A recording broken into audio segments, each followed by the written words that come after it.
illustration 2, the question is, show the accounting equation on the basis of the following transactions for Rani, who is dealing in automobiles, and you have here 6 transactions.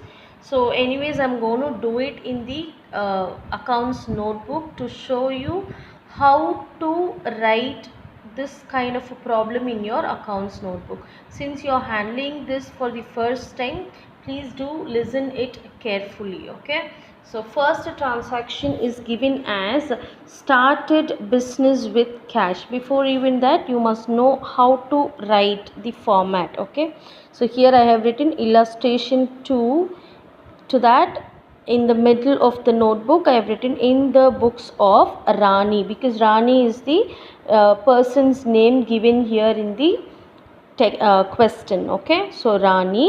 The next line you will write accounting equation. This must be exactly written in the middle of the notebook. Always you should use two sides for writing the accounting equation sums. Okay, so in the books of Rani, accounting equation. Then in the next line you will write transactions, leave off some space and write assets, and leave off space equal to capital plus liabilities. Okay, so after this you have to first write the transaction. The first transaction is given as started business with cash. Okay, so started business with cash. The amount is given as rupees 80,000. Before even starting with the calculation part or the equation part, you must know what are the accounts which will affect when we start the business with cash. Okay, so started business with cash means there must be two accounts which is affected. One is your cash account, because you are bringing in cash. So here cash is an asset. Okay, cash is asset. And started business, which means you have started, while starting the business, when you bring in cash to the business organization, we call it as capital. Okay, whenever you see cash commenced business or started business, you immediately have to remember about remind about the capital. And if it is in the form of cash or any stock, whatever it is, then it is the asset. So now we found that these two are the accounts which are going to get affected because of this transaction. In that case, under the head assets, you need to open an account called cash. Okay, that is why I left one line here for writing the account name. Okay, so first I'm opening cash account here with he has brought in cash of rupees 80,000, so I'm writing 80,000 here. And the second account which gets affected is your capital account, so directly go to the capital column. We already opened the capital column, right? Capital plus liabilities is the formula. So under the head capital you write 80,000. I'll repeat, started business with cash. Started business, when you start business you bring in cash, it is in the form of investment, which is the capital. So this, while starting the business, your capital capital account gets affected, and also you're bringing in cash, which is an asset, so your cash account gets affected. So under the head assets, you open a separate account called cash account with 80,000, and already we have opened capital account, right? There under that head you write as 80,000. After completing this transaction, here you have to write as equation. Okay, so in transactions column you will write equation, and you have to draw lines here until the last. Okay, after this you have to write the total of this column. Cash account you have 80,000, and also equal to capital column you have 80,000. The remaining columns and all you just don't bother. Okay, and here whenever you write, you have to write plus or minus symbol. Now we are bringing in cash, so it is in the positive aspect. Okay, the second equation is given as goods bought on credit from Ramesh. So just write goods bought on credit from Ramesh. Okay, so now there must be two accounts which gets affected, right? So one is goods, because you're bringing in good, you're purchasing some product. Okay, and from whom you're purchasing? From Ramesh. Okay, so here there are two accounts which gets affected. One is goods. So goods means we don't write that as goods, we take it as stock.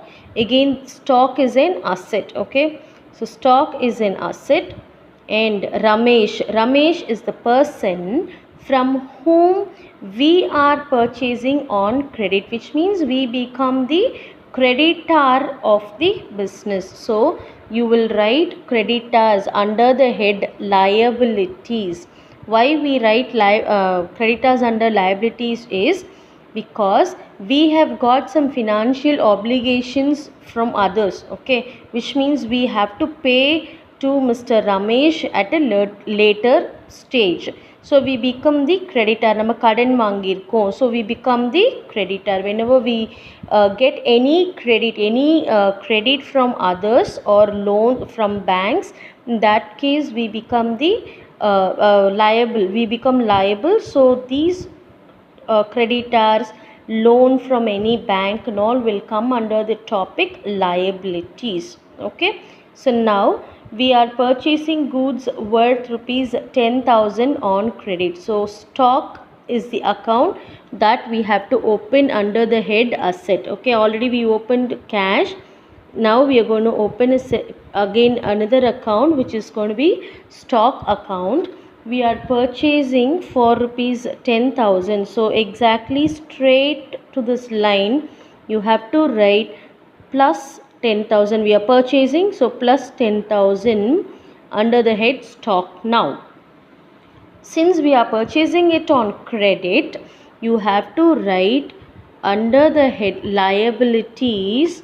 You open an account called creditors. Okay, here exactly to the same line you have to write plus 10,000, which means you are liable for rupees 10,000 to Mr. Ramesh now. Okay, so as I said, after completing each transaction you have to write here equation. Okay, after writing the equation, draw a line after completing the transaction.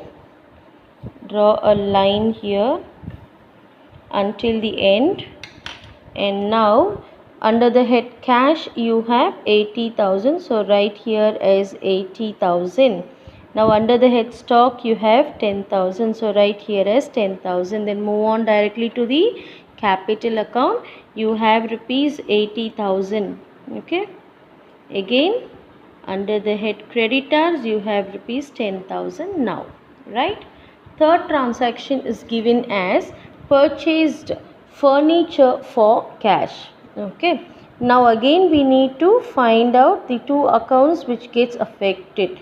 Purchased furniture for cash. Okay, so here we are purchasing furniture for cash rupees 6,000. Okay, so now I have written for purchase furniture for cash. So here the two accounts which gets affected are furniture and cash. Okay, so now furniture is an asset, cash is also an asset. Okay, in that case you already have opened cash account under the head asset, so you need not open that again. Okay, but furniture is new here. We have not opened furniture account till now, so we are opening a separate account called furniture under the head assets now. Okay, so we have purchased furniture for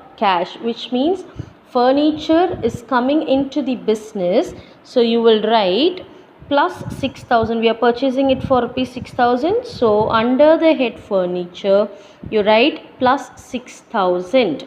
Okay. By paying cash, which means you have rupees 80,000 as cash. From that cash, you bought a furniture for rupees 6,000, which means your cash will get reduced, which is minus 6,000. I'll repeat this again. You are purchasing furniture for cash. Okay. You have cash of rupees 80,000. From this, your furniture cost is 6,000. So you are purchasing it for 6,000, which means you have to reduce 6,000 from cash and add this amount to the furniture account. So furniture is coming in, which is worth rupees 6,000. Okay. So after completing this, write equation and draw a line here. So this is compulsory that you have to draw a line after completing each transaction, because then only you can easily add up or deduct the values. So now you have 80,000 minus 6,000, which means plus 74,000. Then you have here plus 10,000. Then you have here plus 6,000, which is equal to plus 80,000, here plus 10,000. Okay, so after this, the fourth transaction is given as paid creditors by cash rupees 8,000. Okay, so fourth transaction, paid creditors by cash. So the name itself, the transaction itself has the two accounts, that is creditors and cash, which we have already opened. Cash account is there already, and also creditors account is also there. So now paid creditors, which means from the cash whatever you have, you are paying your creditors worth rupees 8,000. You are making the payment. You already got a credit of rupees 10,000, right? From this you are going to pay 8,000 now. So நீ 8,000 வந்து நீ இப்போ pay பண்ணிட்ட அப்படின்னு அர்த்தம். ஓகேவா? So from that, from the cash, because since it is cash term is given, so you are paying from cash rupees 8,000. So 74,000, from the amount you have 74,000, right? From this you are paying now rupees 8,000. After this, go directly to the creditors account. Already you have got 10,000 worth of credit. Now you are paying rupees 8,000. So both the places, that is, even in your cash the amount decreases, your creditors also amount decreases. After writing this, complete the equation. So write it as equation, draw a line here until the end. Okay, then you do your calculation. 74,000 minus 8,000. Now you have plus 66,000. Then here you have plus 10,000. Then under the head furniture you have 6,000 equal to, so here you have plus 80,000 under capital, and now you have only 2,000 as your creditor amount. Okay, so one more thing is, after doing each equation, if you check, okay, your asset will always be equal to your liabilities plus capital. Let's take first equation. You have 80,000 under the head cash, which is asset, which is should be equal to your capital plus liabilities. So capital is given as 80,000. So 80,000 is equal to 80,000. The next one is, you have 80,000, second equation. After the second transaction, 80,000 plus 10,000. So 90,000 you have under assets. Also 80,000 plus 10,000, that is capital plus liabilities. So 90,000. It gets tallied. Tallied means both side it should be same. Okay.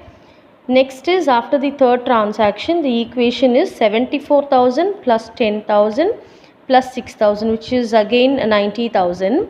The same thing is here, 80,000 plus 10,000, you get 90,000.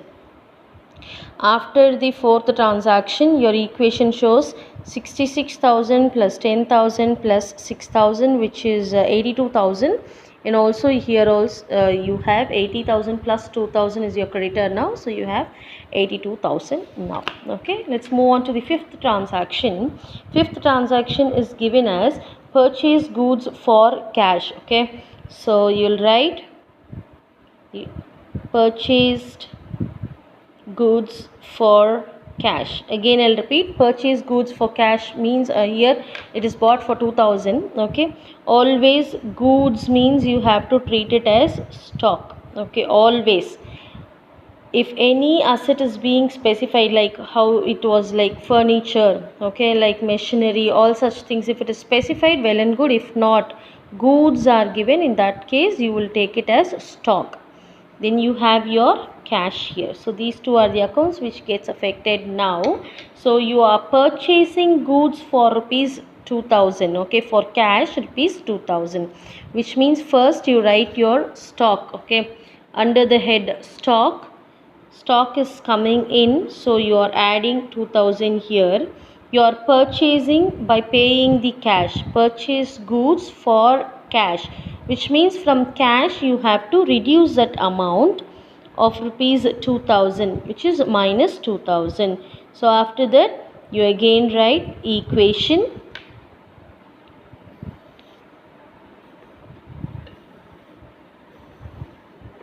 Okay, now 66,000 minus 2,000, so you get plus 64,000. in here you get plus 12,000. all the other amount will remain the same. Okay, plus 6,000 is equal to plus 80,000 is your capital, plus 2,000 is your creditor amount. So now listen again. As I said, your equation must be equal to, like assets must be equal to your capital and liabilities amount. Now assets, you have cash 64,000 plus stock 12,000 plus furniture 6,000. Okay, so 64 plus 12 plus 6 must be equal to 80,000 plus 2,000. So you should get both the sides 82,000. Now you have 64 plus 12 plus 6, which means 82,000, right? So here you get 82,000, and also towards your capital plus liabilities is also 82,000. The last one is paid rent by cash. Paid rent by cash. So again here there are two accounts which gets affected. Cash, one is cash, the other one is rent, but we won't take rent as a separate account. Okay, it does not fall under asset or it does not fall under any specific asset. Okay, in that case any payment is being made. It can be salary, it can be wages, it can be electricity charges, telephone charges. Any payment is being made by cash, then you have to take up this amount to the capital. Okay, any payment is being made, you have to take up this amount in the capital, which means you are paying rent from your capital amount. Okay, so by cash means you are paying rupees 500 is given as rent paid, so you are paying rupees 500 from the amount you have in cash, and this cash is taken from the capital amount, so I am reducing rupees 500 from capital. Okay, after this you have to write this is equation. Now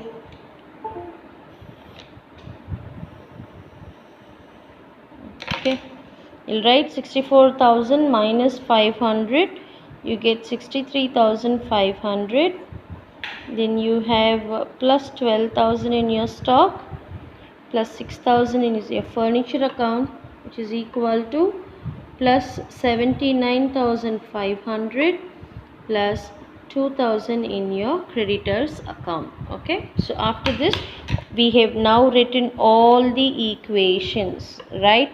So now you have to total your assets and equate it your liabilities and capital. Okay, so this is just for verification purpose, you actually need not write. So how you can do that is 63,500 plus 12,000 plus 6,000, right? So you will get